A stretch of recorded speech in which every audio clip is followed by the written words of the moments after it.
నమస్తే, welcome to one TV news. ముందుగా బులెటిన్లో హెడ్లైన్ చూద్దాం.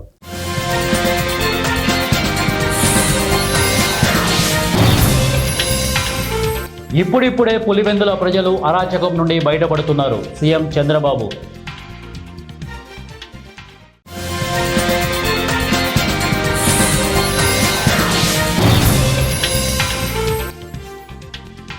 అమితాబ్ భార్య కాబట్టి ఆమెను సహిస్తున్నారు. జయా బచ్చన్ పై కంగనా ఫైర్.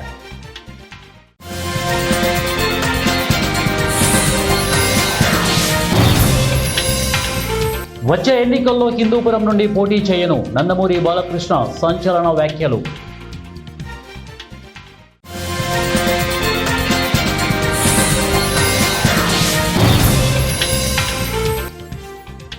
తల్లిని చెల్లినే నమ్మని జగన్ ప్రజలను ఎలా నమ్ముతారు?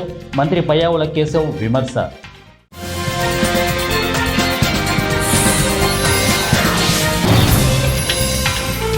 నర్సాపురంలో జరిగే మందకృష్ణ మాదిగ బహిరంగ సభను విజయవంతం చేయండి. ఎంఆర్పీఎస్ నేతల విజ్ఞప్తి. పులివెందుల ప్రజలు ఇప్పుడిప్పుడే అరాచకం నుంచి బయటపడుతున్నారని ఏపీ సీఎం చంద్రబాబు అన్నారు. పార్టీ కేంద్ర కార్యాలయంలో మీడియాతో మాట్లాడిన చంద్రబాబు పులివెందుల జెడ్పీటీసీ ఉప ఎన్నికపై మీడియా ప్రశ్నలకు సమాధానంగా చంద్రబాబు ఈ వ్యాఖ్యలు చేశారు. ఎప్పుడు తాను చేసే అరాచకాలు ఈసారి జరగలేదనే అసహనంతో జగన్ ఉన్నారని చెప్పారు. అతని నైజం ప్రజలకు తెలిసిందేనని అన్నారు.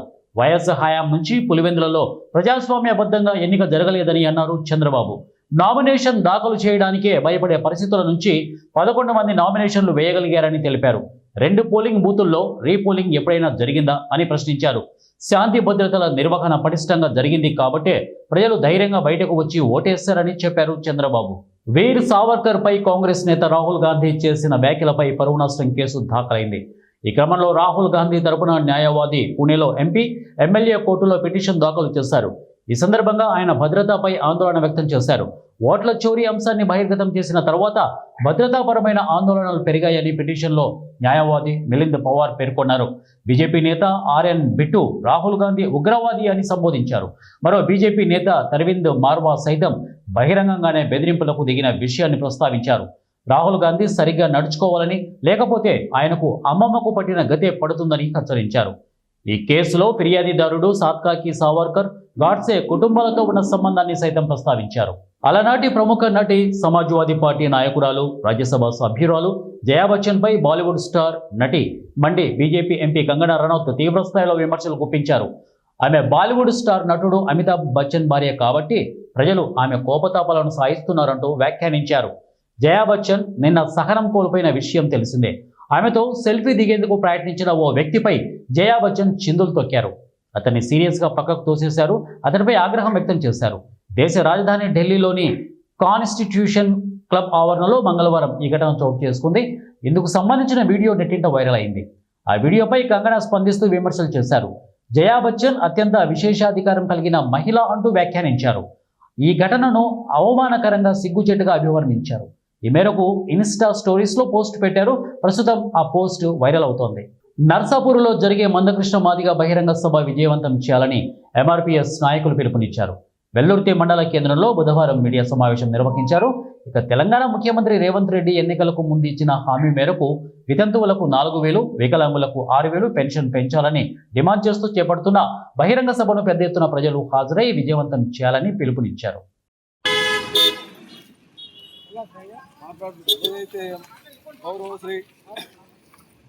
రేపు జరగబోయే నర్సాపూర్ నియోజకవర్గంలో వికలాంగుల మహాగర్జనకు ముఖ్య అతిథిగా ఇచ్చేసినటువంటి మందకృష్ణ మాదిగ వారికి ధన్యవాదాలు. ఏదైతే రేవంత్ రెడ్డి గారు గత ఎన్నికల్లో 2,000 రూపాయల పెన్షన్కు 4,000 ఇస్తానని ఏదైతే హామీ ఇచ్చిండో ఆ ఇచ్చిన హామీలన్నీ నెరవేర్చాలని ఈ యొక్క మందకృష్ణ మాదిగ గారు అదే బాటలో పక్క రాష్ట్రమైన చంద్రబాబుతోని కొట్లాడి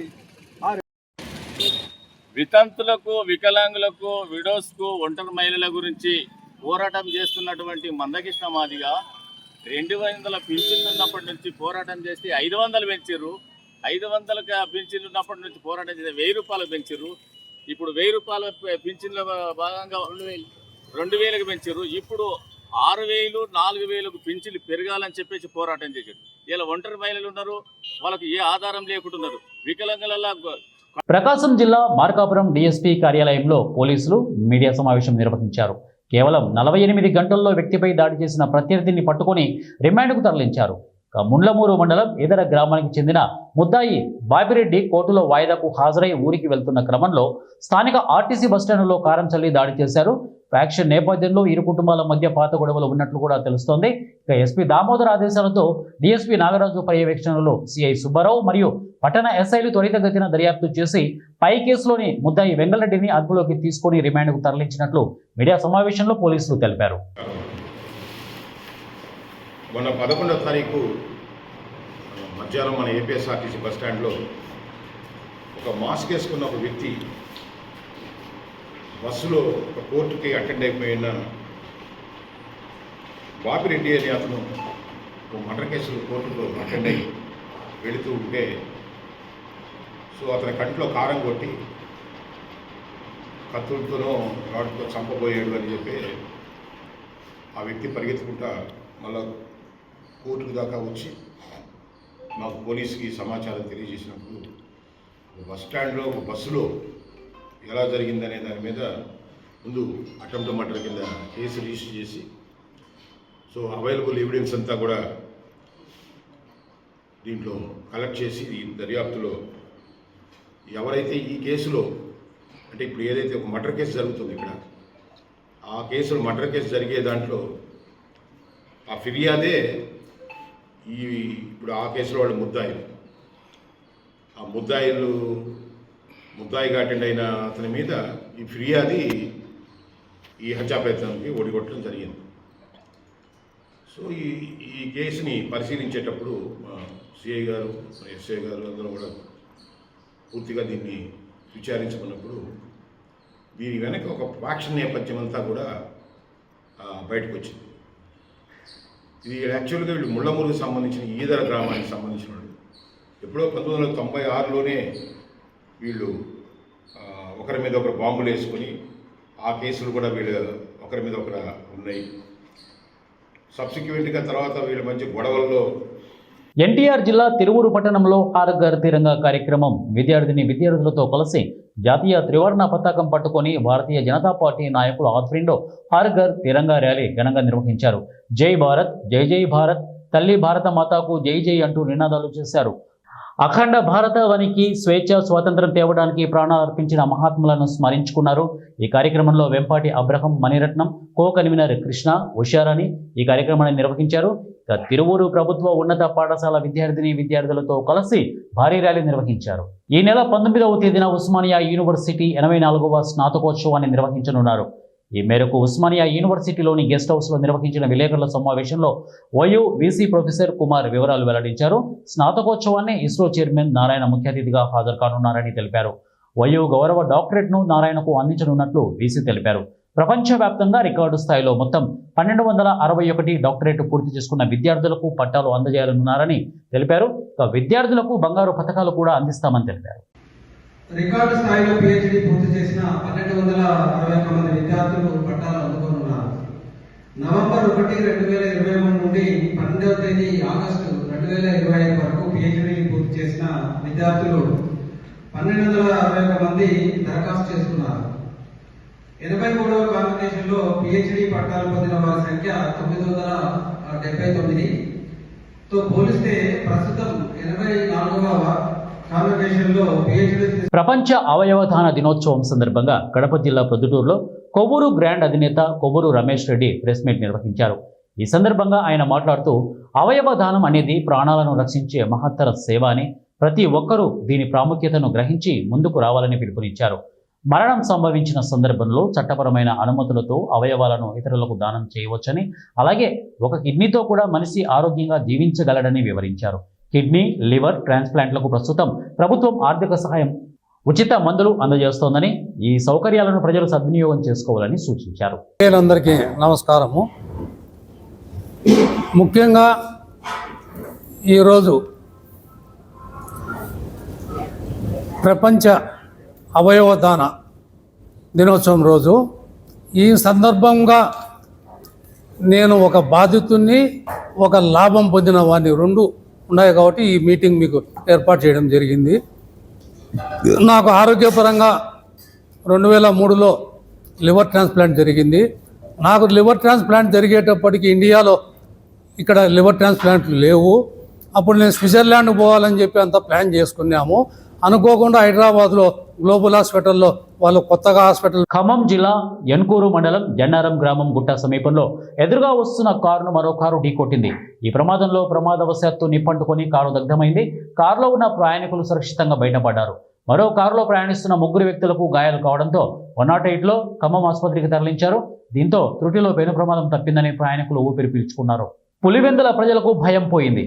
జగన్కు భయం పట్టుకుందని మంత్రి పయ్యావుల కేశవ్ అన్నారు.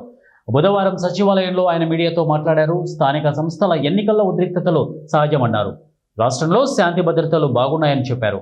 జగన్ హయాంలో పోలీసులపై అనేక ఒత్తిళ్లు పెట్టారని, తమ ప్రభుత్వంలో ఆ శాఖ స్వచ్ఛందంగా పనిచేస్తోందని పేర్కొన్నారు. గతంలో వైకాపా ఎంపీ అవినాష్ రెడ్డిని సిబిఐ కూడా టచ్ చేయలేకపోయింది. అరెస్టు చేయడం సాధ్యం కాదని గతంలో నివేదికలు పంపారు. కానీ మా ప్రభుత్వంలో కానిస్టేబుల్ వెళ్లి అవినాష్ రెడ్డిని అడ్డుకున్నారు. వైకాపా నేతలు ప్రజాస్వామ్యంపై మాట్లాడుతుంటే హాస్యాస్పదంగా ఉంది. ప్రజలు క్యాడర్ను రెచ్చగొట్టేందుకు జగన్ అనేక ప్రయత్నాలు చేశారు. పులివెందుల ప్రజలు ధైర్యంగా వచ్చి ఓటేశారు. రేపు వచ్చే ఫలితాలను స్వీకరించేందుకు జగన్ సిద్ధంగా ఉండాలి. అసెంబ్లీ ఫలితాలనే జగన్ ఇంకా స్వీకరించడం లేదు. ఓటమికి కారణాలు వెతుక్కోవడం వైకాపా నేతలకి చెల్లింది. పోలీసులు సరిగా పనిచేయడాన్ని ఆ పార్టీ భరించలేకపోతుంది. ఇక ఓట్ల చోరీకి మూలం వైకాపానే కాదా? ఉరవకొండ, తిరుపతి, విశాఖ, ఇక పర్చూరును మర్చిపోయారా? మేం ప్రజలను నమ్ముకున్నాం, మీరు దొంగ ఓట్లను నమ్ముకున్నారు అని మంత్రి పయ్యావుల కేశవ్ వ్యాఖ్యానించారు. అందులో స్థానిక సంస్థల్లో జరిగేటప్పుడు ఉద్రిక్తతలు గ్రామ స్థాయిలో జరుగుతూ ఉంటాయి. పోలీసులు 2 పార్టీలకి సంబంధించిన వాళ్ళని చాలా మటుకు అక్కడికి రాకుండా, బయట తిరగకుండా వచ్చి ఓటేసి మాత్రమే వెళ్ళిపోయే రకంగా ఏర్పాట్లు చేస్తారు. ఇదేదో ఇవాళ కొత్త కాదు. లోకల్ బాడీ ఎలక్షన్స్లో మోస్ట్ కామన్ థింగ్. దానికోసం అవినాష్ రెడ్డి గారిని తీసుకెళ్తే దానికి ఏదో విపరీతమైన ప్రచారం. కానీ ఒకటి గుర్తుపెట్టుకోండి, రాష్ట్రంలో లా అండ్ ఆర్డర్ లేదంటున్నారు. నిన్న చూశారు దేశంలో నంబర్ 2లో ఉందన్నటువంటి రిపోర్ట్ని. మేము నంబర్ 1కి ఎలా వెళ్ళాలా అనేటువంటిది మేము చూస్తూ ఉన్నాం. దానికి బెస్ట్ ఎగ్జాంపుల్ రాష్ట్రంలో లా అండ్ ఆర్డర్ ఉంది అనడానికి బెస్ట్ ఎగ్జాంపుల్ నేను చెప్తా ఉన్నా. దేశంలో అత్యంత ప్రతిష్టాత్మకమైనటువంటి సిబిఐ అవినాష్ రెడ్డిని కనీసం టచ్ చేయలేకపోయింది. ఇవాళ ఒక కానిస్టేబుల్ వెళ్ళి మీరు ప్రివెంటివ్ అరెస్ట్లో ఉన్నారు అని తీసుకురాగలిగాడు. That is the power of the police in this government. Law and order ఒక కానిస్టేబుల్ కూడా నియంత్రించగలడు అనడానికి ఇవాళ కళ్ళ ముందు ఎగ్జాంపుల్. మేము చట్టాన్ని ఇంప్లిమెంట్ చేయడానికి నిన్నేదో ఒక ఇన్సిడెంటు చూసాం. ఒక ఆఫీసర్ చెప్పాడు ఇక్కడ యూనిఫామ్లో ఉన్నానని. అతను గర్వంగా చెప్పుకుంటున్నాడు నేను యూనిఫామ్లో ఉన్నాను. That is the pride this government has given to the police department. మీరు ఆ యూనిఫామ్ విలువను తీసేశారు, వాళ్ళకున్న గౌరవాన్ని తీసేశారు, వాళ్ళకున్నటువంటి ఆత్మవిశ్వాసాన్ని దెబ్బతీశారు. ఇవాళ యూనిఫామ్ వేసుకున్నాను నేను అన్నటువంటిది ఈ విషయాన్ని గర్వంగా చెప్పుకోగలిగినటువంటి స్థితిలో ఇవాళ పోలీస్ డిపార్ట్మెంట్ ఉంది. ఏపీలో రాజకీయాలు ఆసక్తికర మలుపులు తిరుగుతున్నాయి. వచ్చే ఎన్నికల నాటికి అనేక పరిణామాలు చోటు చేసుకునే అవకాశం కనిపిస్తోంది. ఈ నేపథ్యంలో చాలా మంది ప్రముఖుల నియోజకవర్గాల మార్పు అనివార్యమయ్యేలా ఉంది. ముఖ్యంగా నందమూరి బాలకృష్ణ నియోజకవర్గం మారతారని ప్రచారం జరుగుతోంది. అవసరం అనుకుంటే తెలంగాణలో బాలకృష్ణ పోటీ చేస్తారని టాక్ నడుస్తోంది. ఇటువంటి పరిస్థితుల్లో నందమూరి బాలకృష్ణ తాజాగా చేసిన వ్యాఖ్యలు ఇప్పుడు వైరల్ అవుతున్నాయి. అమరావతిలో బసవతారకం క్యాన్సర్ ఆసుపత్రి నిర్మాణం శంకుస్థాపన జరిగింది. ఈ సందర్భంగా బాలకృష్ణ ఆసక్తికర వ్యాఖ్యలు చేశారు. బాలయ్య బాబు హిందూపురం అడ్డా అంటూ కార్యకర్తలు నినాదాలు చేయగా, ఒక హిందూపురం ఏంటయ్యా, తెలంగాణ ఏపీలో ఏ నియోజకవర్గం నుంచైనా గెలుస్తానంటూ బాలకృష్ణ చేసిన వ్యాఖ్యలు ఇప్పుడు వైరల్ అవుతున్నాయి. తెలుగు చిత్ర పరిశ్రమలో తనకంటూ గుర్తింపు సాధించుకున్నారు నందమూరి బాలకృష్ణ. ఇప్పటి వరకు 109 చిత్రాల్లో నటించారు. ఇంకా నటిస్తూనే ఉన్నారు. ఒకవైపు సినిమాల్లో ఉంటూనే రాజకీయ రంగ ప్రవేశం చేశారు. తెలుగుదేశం పార్టీలో కీలక భూమిక పోషిస్తున్నారు. 2014లో తొలిసారిగా హిందూపురం నియోజకవర్గం నుంచి ఎమ్మెల్యేగా గెలిచారు. 2019 ఎన్నికల్లో సైతం రెండోసారి పోటీ చేసి గెలిచారు. జగన్ ప్రభంజనాన్ని తట్టుకుని ఎమ్మెల్యేగా విజయం సాధించారు. 2024 ఎన్నికల్లో మూడోసారి విజయం సాధించి హ్యాట్రిక్ కొట్టారు నందమూరి బాలకృష్ణ. అయితే ఈసారి నందమూరి బాలకృష్ణ హిందూపురంను విడిచిపెడతారని ప్రచారం నడుస్తోంది. ఆయన స్థానంలో భార్య వసుంధర హిందూపురం నుంచి పోటీకి దిగుతారని తెలుస్తోంది. అందుకు తగ్గట్టుగానే ఆమె తరచూ హిందూపురం నియోజకవర్గంలో పర్యటిస్తున్నారు. మరోవైపు నందమూరి బాలకృష్ణ జాతీయ రాజకీయాల వైపు చూస్తున్నారన్న ప్రచారం సాగుతోంది. మొన్న ఆ మధ్యన పార్లమెంటు కార్యాలయం వద్ద హల్చల్ చేశారు. తెలుగుదేశం పార్టీ ఎంపీలతో కలిసి కేంద్ర పెద్దలను మర్యాదపూర్వకంగా కలుసుకున్నారు. తప్పకుండా పార్లమెంటుకు వస్తానని సంచలన ప్రకటన చేశారు. తద్వారా కేంద్ర రాజకీయాల్లోకి వస్తున్నట్లు సంకేతాలు ఇచ్చారు. ఇప్పుడు తాజాగా బసవతారకం క్యాన్సర్ ఆసుపత్రి శంకుస్థాపనలో సైతం ఇదే తరహా వ్యాఖ్యలు చేశారు. దీంతో బాలకృష్ణ వచ్చే ఎన్నికల్లో హిందూపురం నియోజకవర్గానికి గుడ్ బై చెప్పడం ఖాయమన్న విశ్లేషణలు, వార్తలు వినిపిస్తున్నాయి. మరి ఏం జరుగుతుందో చూడాలి. అడ్డా అంటే హిందూపూర్ నా బంధ ఆంధ్ర రాష్ట్రం తెలంగాణలో కూడా ఎక్కడ నిలబడా గెలుస్తాను. మొత్తం ఆంధ్ర తెలంగాణ అంతా అడ్డామంది. బులెటిన్ ముగించే ముందు హెడ్లైన్స్ మరొకసారి.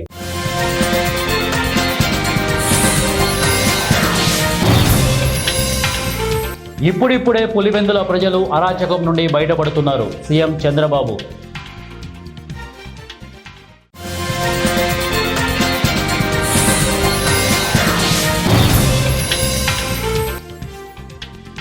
అమితాబ్ భార్య కాబట్టి ఆమెను సహిస్తున్నారు. జయా బచ్చన్ పై కంగనా ఫైర్.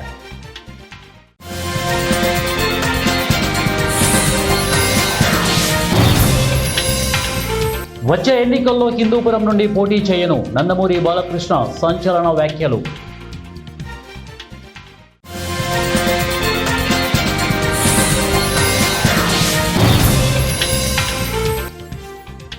తల్లిని చెల్లినే నమ్మని జగన్ ప్రజలను ఎలా నమ్ముతారు? మంత్రి పయ్యావుల కేశవ్ విమర్శ.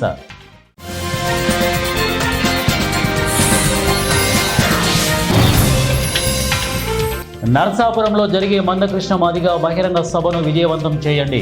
ఎంఆర్పీఎస్ నేతల విజ్ఞప్తి. ఇవే బులెటిన్ అప్డేట్స్. నెక్స్ట్ బులెటిన్లో కలుద్దాం. Until then keep watching 1TV news. ప్రతిక్షణం ప్రజల పక్షం.